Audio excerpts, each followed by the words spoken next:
Bienvenue à tous sur notre chaîne YouTube. Aujourd'hui, nous abordons un sujet fascinant et controversé, l'infidélité des femmes Kung en Afrique, une pratique qui ne semble pas être sanctionnée. Cette réalité culturelle soulève de nombreuses questions et suscite un intérêt croissant. Dans cette vidéo, nous allons explorer les raisons derrière cette tolérance, les implications pour la société et les opinions divergentes à ce sujet. Restez avec nous jusqu'à la fin pour découvrir tous les détails captivants. Et n'oubliez pas de vous abonner à notre chaîne, de liker la vidéo et de laisser vos commentaires.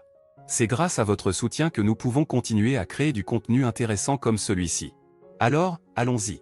L'une des traditions les plus fascinantes et controversées de la culture Kung en Afrique est leur attitude envers l'infidélité des femmes. Contrairement à de nombreuses autres sociétés, les femmes Kung ne sont pas sanctionnées ou stigmatisées pour avoir des relations extra-conjugales. Cette approche unique a suscité beaucoup de débats et d'intérêt parmi les anthropologues et les observateurs de la société. Pour comprendre cette perspective Kung sur l'infidélité, il est important de plonger dans les valeurs et les croyances de cette communauté. Les Kung sont un groupe de chasseurs-cueilleurs qui ont vécu en Afrique australe pendant des millénaires. Leur mode de vie nomade et leur dépendance à l'égard de l'environnement naturel ont façonné leur culture d'une manière profonde et complexe. Dans la société Kung, les relations sexuelles sont considérées comme une partie normale et naturelle de la vie.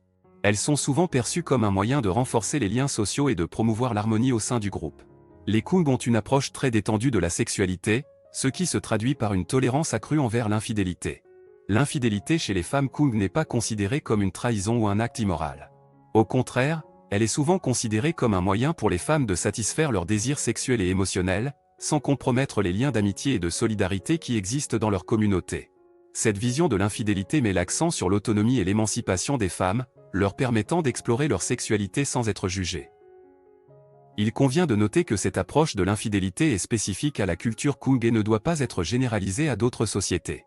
Les normes et les valeurs en matière de relations sexuelles varient considérablement d'une culture à l'autre, et il est important de les comprendre dans leur contexte spécifique. Malgré la relative tolérance envers l'infidélité chez les femmes Kung, cela ne signifie pas qu'il n'y a pas de conséquences ou de complications potentielles. Les relations interpersonnelles peuvent être complexes, et il est possible que des tensions et des conflits émergent en cas d'infidélité. Cependant, ces situations sont traitées au cas par cas et ne sont pas entachées de jugement moral.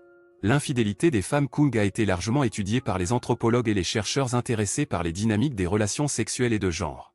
Ces études ont permis de jeter un éclairage nouveau sur les notions de fidélité et d'infidélité, remettant en question les normes culturelles occidentales prédominantes.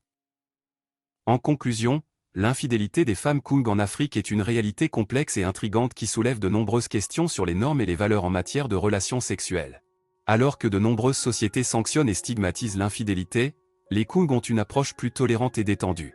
Cette perspective unique offre un aperçu précieux sur la diversité des pratiques sexuelles et des normes culturelles à travers le monde.